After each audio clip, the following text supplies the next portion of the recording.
खुलुमबाय बे समाव बड'लेण्ड एंखं टेलिभिजननि स्टुडिअ'आव आंनि हा ब्रह्म। खुलुमबाय आं ज्योति बसुमतारी। दिनैनि गाहाय रादाबफ्राव दङ।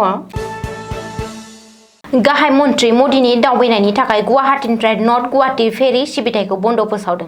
अनजाव जाब्रबथायाव जिउ गोमानायजों लोब्बा गोनां बिहारनि ट्राक ड्राइभारखौ खाबाय। इउपिपिएलनि थान्दै हान्जाया मिरु नखर मन्त्रि अमित शाहखौ लोगो हमदों। आसामनि केबिनेट मेलाव बिटिसिनो 250 कौटि रां गनायथि होबाय। सिंगापुर पुलिसआ जुबिन गार्गनि बुथारनायखौ थारलायै नेवसिगारदों। थिंआव सासे सुबुङा बिसि फिसाखौ रुवाजों देथारदों। मणिपुर रैखाथि हान्जाया उख्रुलाव 119 एकर आयेन बेरेखा आफिम आबादखौ फोजोबस्रांदों।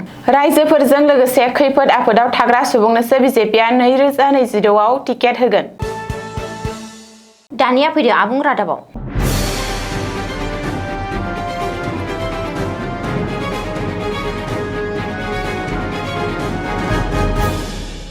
इनलेन्ड वाटार ट्रेन्सपर्ट बिफाना गुवाहाटी आरो सा गुवाहाटीनि गेजेराव फेरि सिबिथायखौ 20 दिसेम्बरनिफ्राय 21 दिसेम्बर सानजौफुनि 12 रिंगासिम बन्द थागोन होननानै फोसावना होयो।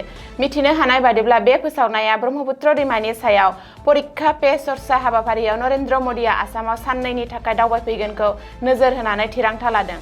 इनलेन्ड वाटार ट्रेन्सपर्ट IWT बिफाननि सासे मावख'गिरिया फोरमायनाय बादियै बे समाव गुवाहाटी आरो साहा गुवाहाटीखौ सरजाबनाय मोनथाम गाहाय गाथोननि गेजेराव फेरि सिबिथाया आबुङै बन्द थागोन। लोगोसेनो गाहाय मन्थ्रिनि दावबायनायनि थाखाय रैखाथि आरो लजिस्टिकेल लाहार फाहार खालामनायानो दोनथ'नायनि गुबै जाहोन होनना बिफानारिया बुंबावो।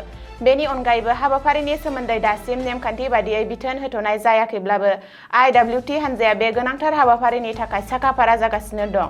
मावख'गिरिफोरा बेखौबो रोखा खालामदों दि सराइदेवनिफ्राय लोगोसे बिफानजों सामलायजानाय गुबुन गुबुन सिबिथायफोरा बे हाबाफारिखौ हेफाजाब होगोन। बे समाव मावफारियाफोरा हाबाफारियाव बाहागो लानो थाखाय जोबोरैनो गोसो गुदुं आरो हाबाफारिखौ मोजाङै सामलायनो थाखाय खामानि मावगासिनो दं। अरुणाचल प्रदेश पुलिसआ अनजाव जिल्लायाव जानाय दुखुनांथाव लामा जाब्रबथायाव लोब्बा थानाय मिनि ट्राकनि बिगोमाखौ खायो। बे जाब्रबथायाव 8 दिसेम्बर खालि हायुलियांग स्लामगां लामानि गोथौ हाखराव गंसे मिनि ट्राकआ गोथौ हाखराव गोग्लैलांना गासै सा 22 मावथिफोरा जिउ गोमालांदोंमोन। पुलिसआ नायबिजिरनायाव दायनिगिरिखौ बिहार हादरसायाव थानाय चपरा जिल्लानि थागिरि भूषण कुमार यादव 36 बोसोरनि होननानै सिनायथियो। जाब्रबथायनि उनाव खारखोमानानै थानाय यादवखौ बिहाराव हमनो मोन्दोंमोन होननानै रिपर्टआव फोरमायदों। यादवनि आखायाव थानाय मिनि ट्राकआ सानजा अरुणाचल प्रदेशनि मोनसे गोथौ हाखराव गोग्लैलांदोंमोन, जायनि जाहोनाव लामाजों थांलाय फैलाय खालामग्रा माखासे सुबुंफोरा जिउ खोमानांदोंमोन। बे जाथायाव यादवखौ सांग्रांथि गैयालासे मटर सालायनायाव आरो मटर भेहिकेल एक्टखौ सिफायनायनि गोख्रों अजद होदों आरो जाब्रबथायनि समाव ट्राकआव आयेन बेरेखा खामानि मावग्राफोरखौ लांगासिनो दंमोन होननानै मिथिनो मोन्दों। अनजाव डिपुटि कमिशनार मिल' कजिना मिथिहोयोदि गोग्लैलांनाय लेथेर फेथेर जाना थानाय सह'फोरखौ नागिरनायनि खामानिया 15 दिसेम्बर खालि जोबदोंमोन। बिबानथि खालामनो आरो इयुनाव बेफोरबायदि जाथायफोरखौ होबथानो थाखाय नायबिजिरनाया सोलिगासिनो दं। इउपिपिएल दोलोनि मोनसे थान्दै हान्जाया बिस्तिबारखालि गोदान दिल्लीयाव मिरु नखर मन्त्रि अमित शाहखौ लोगो हमदों। इउपिपिएल दोलोनि आफादगिरि प्रमद बर'नि दैदेननायाव सा 12 सोद्रोमानि मोनसे थान्दै हान्जाया गोदान दिल्लीयाव नखर मन्त्रि अमित शाहखौ लोगो हमनानै बड'लेण्डनि जेंना जेंगोना आरो गुबुन गुबुन आयदाफोरनि सायाव गुवारै सावरायो।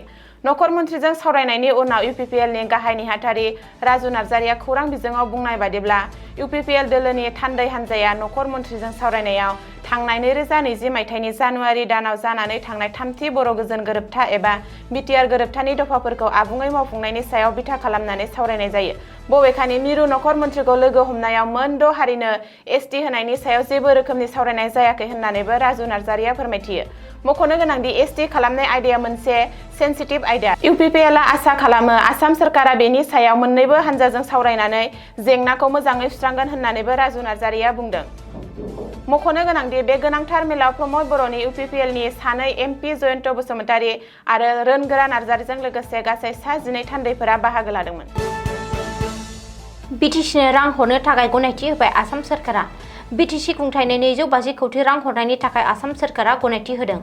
मख'नो गोनांदि गिबि मन्त्रि डक्टर हिमन्त बिश्व शर्मानि दैदेननायाव बिस्तिबारखालि दिसपुरनि लकसभा भवनाव आसाम सोरखारनि सप्तायारि केबिनेट मेल जानानै थाङो आरो केबिनेट मेलाव माखासे गोनां बिथांखिफोर लानाय जायो होननानै गिबि मन्त्रिया खौरांगिरि मेलनि गेजेरजों मिथिहोदों। गिबि मन्त्रिया मिथिहोनाय बायदिब्ला आसाम सोरखारा 2025-26 राङारि बोसोरनि थाखाय स्टेट अन प्रायरिटि डेभेलपमेन्ट फान्ड निफ्राय बिटिसिनो 250 कौटि रां हरनायनि थाखाय गनायथि होनाय जायो। मख'नो गोनांदि आसाम सोरखारा बिटिसिनो 250 कौटि रां हरनायनि थाखाय गनायथि होनाय बड'लेण्ड ओनसोलाव जौगाखांनाय आरो दाथायारि मावथांखिफोरखौ बांहोनो होननानै मिजिं थिनाय जादों। आसामबासिनि हार्टथ्रब जुबिन गार्गआ सिंगापुरनि लैथोआव गबनानै अबथिरा रुंसारि जानायनि सायाव सिंगापुर पुलिसआ बिस्थिबारखालि सोमोनांथाव खौरां फोसावदों। भारतनि खौरां बिजोंफोराव फोसावजागासिनो थानाय जुबिन गार्गखौ सोलो बाहायना बुथारनाय खौरांखौ सिंगापुर पुलिसआ थारलायै नेवसिगारदों आरो जुबिन गार्गखौ रावबो बुथाराखै, सरासनस्रायै दैयाव गबनानैसो रुंसारि जादों होननानै सिंगापुर पुलिसआ दाबि खालामदों। लोगोसे जुबिन गार्गनि जिउ गोमानाय केसनि सायाव सिंगापुर पुलिसनि नायबिजिरनाया सोलिगासिनो दं होननानैबो बुंदों। सिंगापुरनि खौरां बिजोङाव फोसावदों बे खौरांखौ। मख'नो गोनांदि जुबिन गार्गखौ सिगांनिफ्रायनो प्लेनिं खालामनानै सिंगापुराव बुथारदों होननानै एसआइटिआ चार्जशीटआव रोखायै मख'दों आरो जुबिनखौ बुथारनायनि दायाव सिद्धार्थ शर्मा, श्यामकानु महन्त, शेखर ज्योति गस्वामी आरो अमृत प्रभा महन्तनि हेंथायै बिएनएसनि 103 धारा जाबसिनदों। नाथाय जुबिन गार्गनि जिउ गोमानायनि सायाव खैसार खालामनायनि जेबो फोरमान मोनाखै। बेनि सायाव सिंगापुरनि कर्नार्स एक्ट 2010 नि सिङाव नायबिजिरनाया सोलिगासिनो दं आरो नायबिजिरनाया आबुं जानायनि उनाव बेनि रिपर्टखौ सिंगापुरनि स्टेट कर्नार्सआव दाखिल खालामगोन होननानै सिंगापुर पुलिसआ सुलुङाव फोरमायदों। नगाव जिल्लानि थिकास खाथियाव गिख्रंथाव बुथारनाय जाथाय। सासे सुबुङा गावनि बिसिजों लोगोसे सानै फिसाजोखौ खास्रि बिस्रि बुथारनाय जाथाया सोराङाव फैदों। गावनि बिसि आरो सानै फिसाजोखौ बुथारग्रा दुथांखौ एमदादुल इस्लाम होननानै सिनायथिनो हादों। सुलुङाव फोरमायथिनाय बायदिब्ला एमदादुल इस्लामआ उन्दुनानै थानाय बिसि आरो गावनि सानै फिसाजोखौ रुवाजों देथारदों। दुथां फिसाय आरो बिफानि आखायाव जिउ गोमानाय आइजोखौ थामजिना खातुन आरो सानै फिसाजोखौ दिलहाइन हासान आरो आरहान हासान होननानै सिनायथिनो हानाय जादों। दिनै जानाय बे गिख्रंथाव बुथारनाय जाथाया थिङाव ओनसोलनाङै बयखौबो सोमोनांहोदों। रिपर्ट बायदिब्ला बे खौरांखौ मोननाय लोगो लोगो जायगानि पुलिसआ जाथायसालियाव थांनानै एमदादुल इस्लामखौ खायो। लोगोसे बिमा आरो फिसा सानैनि गोथै सहखौ बोखांनाय पस्टमर्टम आनजाद खालामनो थाखाय नगावआव दैथायहरो। नखरारि दाङाबाजिनि थाखायनो बे गिख्रंथाव बुथारनाय जाथाया जादों होननानै सन्देह खालामनाय जादों आरो पुलिसआ नायबिजिरनो जागायदों। एमदादुल इस्लामआ मेलेमारि बेमारजों नाख्रेबजानानै दंमोन आरो माखासे सान सिगांनिफ्रायनो गावखौनो फोथैनानै लानो नागिरगासिनो थानायखौ नुनो मोन्दोंमोन होननानै नखरनि सुबुंफोरा बुंदों। रिपर्ट बायदिब्ला साननैसो सिगां एमदादुलआ मोब्लिब ट्रेन्सफर्माव गाखोनानै गावखौनो फोथैनो नाजादोंमोनब्लाबो रायजोफोर आरो नखरनि सुबुंफोरनि नाजानायाव फेलें जायो। दिनैबो मेराबारिनिफ्राय गुवाहाटी फारसे फैनाय कलंपार एक्सप्रेस रेलगारियाव बारसोमनानै जिउ फोजोबनानै लानो आरो सम नायनो घरि नागिरदोंमोन, नाथाय बिसिया होआखैमोन। बेनि दायावनो एमदादुलआ बिसि आरो सानै फिसाजोखौ रुवाजों देथारो। मणिपुरनि रैखाथि हान्जाया 18 दिसेम्बर खालि एन्टि नारकटिक्स अपारेशननि गेजेरजों उखरुल जिल्लायाव खमैबो 119 एकड़ आयेन बेरेखा आफिम आबाद मावनायखौ फोजोबस्राङो। मिथिनो हानाय बादिब्ला बे फोजोबस्रांनो हानाया हादरसा सोरखारनि ड्राग्स दिहुनथायखौ होबथानो आरो हाजो ओनसोलफोराव सोलिफुबाय थानाय नेटवर्कफोरखौ फोजोबस्रांनायनि मोनसे गेदेर केम्पेइननि बाहागो। बे अपारेशनखौ उखरुल जिल्लानि एलएम ब्लक, यावलेन सेपु आरो लामलाई सिंफेइनि गुवार हा ओनसोलाव आफिमनि आबाद मावनाय थिलियाव खालामनाय जादोंमोन। रैखाथि हान्जाफोरा आयेन बेरेखा आफिम बिफां गायनायखौ नायबिजिरनानै फोथारफोरनि गासैबो आबादफोरखौ फोजोबस्राङो, लोगोसेनो बागान गायनायाव थाग्रा थावनिफोरनि गासै गं 24 न'साफोरखौबो अर लगायनानै होदोंमोन। अपारेशननि समाव रावबो सुबुंनि जिउ खहा जानायनि खौरां मोननाय जायाखै। बेबायदिनो थांनाय 17 दिसेम्बर खालि मणिपुरनि रैखाथि हान्जाफोरा उखरुल जिल्ला हाग्रा बिफानजों लोगो नांनानै बे एखे ओनसोलाव थानाय गासै 140 एकड़सो आफिम आबाद फोथारखौ सिनायथिनानै सिलिंखार खालामदोंमोन, जेराव बागान खालामग्राफोरनि गं 16 बादाफोरखौबो फोजोबस्रांदोंमोन। हादोरसा सरकारा ओनसोलारि हारिफोरखौ आयेन आब्रुथिजों हेफाजाब होनो आरो आयेन बेरेखा फेग्रा मुवा बाहायनायनिफ्राय गोजानाव थानो खावलायहरदों। बे समाव रैखाथि हान्जाफोरा स्रोदै संनायनिफ्राय बारग'नो नाजाना गोजान गोथौ जायगाफोराव गोदानै आफिम आबाद मावनो नाजानायखौ होबथानो थाखाय सांग्रां जानानै दं।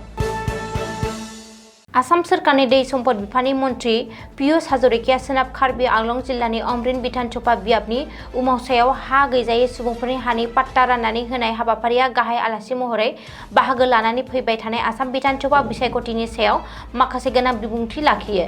बे मेलावनो पियुष हाजरिकाया बुङो दि दोलोआ गोबां खेब सावरायगोन सोर बांसिन मुंदांखा आरो सोरखौ खामानि मावग्राफोरा हेफाजाब होयो बेनि सायाव बिथा खालामनानै बिजाथिफोरखौ सायख'नाय जागोन। लाइमोन दैदेनगिरि जाब्लानो जाया, बिसोर मुंदांखाबो जानांगोन। खैफोद आफादनि समाव रायजोफोरजों लोगोसे थानाय जानांगोन। बबेखानि उननि समाव गिबि मन्थ्रि डक्टर हिमन्त बिश्व शर्माखौ मदद खालामनो आरो तुलिराम रंहां आरो अमर सिंह टिसनि आखाइखौ गोख्रोंसिन खालामनो थाखायबो पियुष हाजरिकाया रायजो राजाफोरखौ खावलायो। सुलुङाव फोरमायनाय बायदिब्ला बे हाबाफारियाव 3100 थागिबि नखरफोरनो तुलिराम रंहांआ हानि पाट्टा एबा फोरमानलाइ राननानै होयो। मेलाव एमएलए रुमसिं तेरन, दरसिं रंहां, कार्बि आंलं अट'नमास काउन्सिलनि मावफुं सोद्रोमाफोर आरो काउन्सिलनि मावख'गिरिफोरा बाहागो लादोंमोन। दिनैनि रादाबा एसेनोसै गोजोन्थों। गोजोन्थों।